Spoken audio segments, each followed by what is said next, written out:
All right, y'all, what's going on? It's Combo Breaker 99 back with another video, y'all. All right, y'all, so I just want to get my thoughts on this Pena Kayla Harrison fight, Julianna Pena and Kayla Harrison. Shout out to Coach. I was just listening to his live stream, and I was just getting some work in. I was just playing that in the background, but I just kind of wanted to get my take on the fight aspect here because I didn't even watch the full-on press conference yet because I know there's some things I want to talk about in some other videos, but I just got to talk about the fight here because I was listening to what Coach was saying here, and I got to say I fully agree with him on this one because even though, look, he is a fan of Pena, he's just being real with it.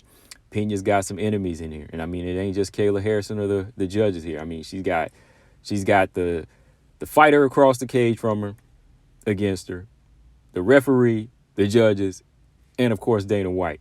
So Julianna Pena is in a fight where it's like me against the world, but this ain't the first time it's been like that for her, right? It's always kind of me against the world for Julianna Pena because, you know, a lot of people don't like Julianna Pena's mouth. Me, for one, I respect her mic skills. You know, every now and then she goes off the deep end, but for the most part, I've always respected Julianna Pena as a fighter too. You know, when she goes in there and commits, you know, even the casual fans, you can't say nothing. Like, y'all just purely hate her for nothing then, because I mean, she is giving you a fight, whether she's winning or losing. Like, Julianna Pena has never been in a bad fight, so you can't hate her for that, you know. So it's just a simp thing, you know, when everybody wants Kayla Harrison to win over Julianna Pena, because again, Julianna Pena does deliver. In my opinion, she does deliver as a fighter. You know, she talks and then she goes in there and walks it, whether she's getting beat up or she's beating somebody up. All right. But yeah, going back to the fight, I think that, you know, Julianna Pena, much like the coach said, I got to agree. She has to win this thing convincingly. Like, she's got to get it by a stoppage. There's only two ways she can win this fight. Julianna Pena can only win this fight by the same fashion that she finished Amanda Nunes in the first fight.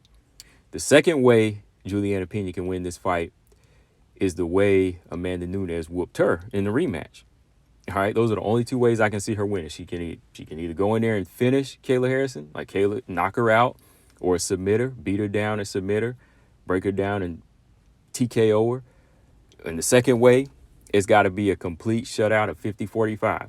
And I don't mean just like outstriking, outclassing, like the way, let's say, Manon did to Aaron, even though that was a clear shutout.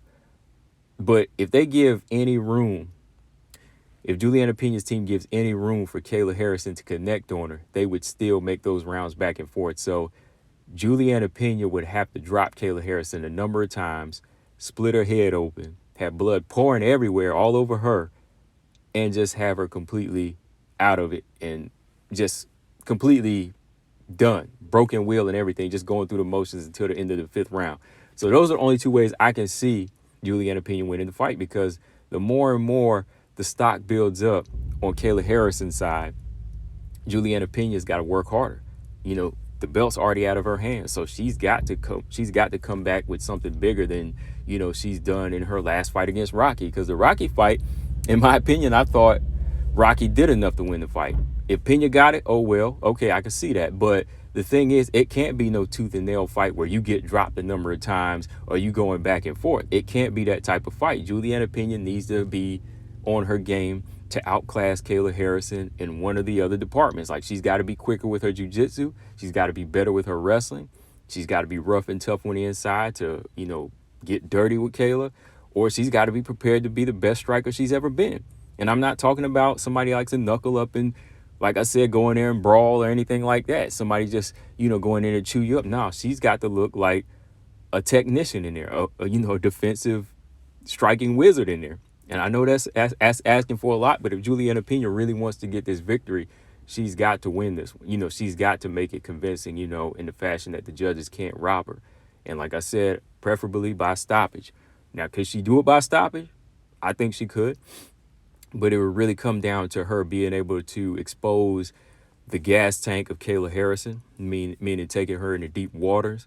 Because I think Kayla Harrison is game for, you know, the first couple of rounds and to take, you know, a beating in the first 2-3 rounds. But it really comes down to deep waters, you know, showing Kayla Harrison that, hey, I've been in here with the toughest fighters, from Valentina, GDR, Kat Zingano, Amanda Nunes, you know, even though she lost some of those fights, you know, she could say, I've been in here and I faced wear and tear before, you know. But speaking of wear and tear, that's where the defense techniques have to come in this fight. Like, she can't really do what she did in the past here. Like, she can't do what she did in the past and go toe to toe against somebody this big and this strong, right? Because I know for a fact that Kayla Harrison has improved in her striking, and she's learning how to deliver that power more. And when she gets you to the ground, regardless if Pena takes her to the ground, Kayla's going to be throwing elbows. And that's a lot of power coming down from Kayla Harrison on you. So I don't know if Julianna Pena can take that type of power here. So she's got to be ready to fight off of a good stiff jab, moving side to side and controlling those first couple of rounds till she finds that opening whenever Kayla Harrison is just kind of out of it, or, she's taking so many heavy jabs and right hands that she's able to get Kayla down and get a submission win. I know that sounds like a lot, but anything is possible in MMA. But also, looking at the clinch game, like Coach was saying, like, if you look at the clinch game, there were some times where Ketlin was controlling her, like on the feet. That's still where Kayla's not her best, so it's all in how Julianna Pena positions her body to wrestle more than grapple. And she's able to free up her arm and, land maybe like some heavy elbows. And, you know where I'm saying, you got to land on that nose. You got to land on the tender target of your opponent. And she's got to be targeting like some hard elbows in the clinch that take a lot of focus out of Kayla Harrison and, make her teary-eyed. That's something I always learn, in fights. It's like hit that person on the bridge of the nose, right in the nose, and you make them teary-eyed, and that'll take them completely out of their game, So Julianna Pena got to be looking for all of that in this fight to get to a point where she's comfortable to get the fight, to get her out of there. But that 50-45 situation, that's going to be a tough one, So to me, Pena's got to fight to stop her. She's got to fight for a stoppage in this fight. And I think Julianna Pena, like I said, she's built to do that. But there's got to be smarter decisions made in this fight. Like, you can't go in there thinking that, I can take Kayla Harrison's best shots, or I can get taken down and fight off her back and, even out wrestle on the ground. No, when somebody this big and strong is on you, you might as well give that round up at that point, So I think her main thing is to, break Kayla Harrison down physically and break her will before she even thinks of going to the ground with Kayla Harrison. Yeah, like I said, the 50-45 thing is going to be hard unless her jab and her right hand is on point, and she's a little bit lighter on her feet, because that's another thing, I've always said that too, like Coach pointed out. Julianna Pena's flat-footed. With her being flat-footed, she might be eating a lot of leg kicks from Kayla.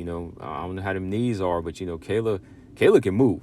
Kayla, she's big and strong, but she's athletic and she can move. Like, she can get them legs up there. Like, she's pretty light on her feet. So that right there is already one side against Julianna Pena. If she's not mobile like Kayla, and Kayla's landing leg kicks and going to the body and head with kicks, Julianna Pena's going to get tenderized, from the neck down for sure, So, yeah, Pena's just got to she just has to make sure she has the right game plan here. And that's the fight to finish and really beat Kayla down here, Hopefully, the only thing that she's going to have to, the only thing she can really hope for here is to say, hey, hopefully Kayla has a bad weight cut, because we just put some things together, like Julianna Pena's recklessness style of fighting, plus somebody this big and strong that wants to get you to the ground. It just leaves her wide open for, getting submitted or, getting TKO'd on the ground, So we'll see. But I don't see Kayla finishing Julianna Pena on the feet. I could see her finishing her on the ground for sure, like submission or even TKO, like I said, if she just, really busts her up pretty bad. But, yeah. Julianna Pena, she's just got to be on her game here, man. She can't lead us to the judges. She can't lead us to the judges. And another thing I want to go back to, like, first, the number one stock is, everybody is for Kayla in this fight. But the number two is, and well, this might be number one, but Amanda Nunes is back. Like I told you, I knew she was coming back. Amanda Nunes is coming back, and I'm going to talk about this in another video. But with Amanda Nunes coming back, everybody's already like, all right, we got to have Kayla Harrison win this fight. A trilogy might be interesting with Pena and Nunes would take it, but this is what we want. This is the fight we want. We already wrote the story. We wrote the script and everything. We got embedded, already planned out all the angles, pre-shot. You know what I mean? It's all storyboarded, man. It's all storyboarded. So Kayla Harrison's got to win this fight, whether it be a split decision or, majority decision or what. They got to have her win this fight because Amanda's coming back. and that's going to make the bantamweight division even more interesting, right? So yeah, with Amanda back, getting paid, getting that Hall of Fame induction to make things a little bit sweeter, to sweeten her deal. She's definitely saying yes, which she already did. But hey, Julianna Pena, hey, I wouldn't mind if she did win. I mean, that would just show, hey, the underdog is back and she can still do her thing. But I don't know. She just got to do these two. She got to win it these two ways. But what do y'all think, guys? We'll talk some more later. Just had some free time here. I want to drop this. Shout out to the coach, CSH Combat Sports. Make sure y'all subscribe to my bro. And subscribe here. I'm out, y'all. Peace.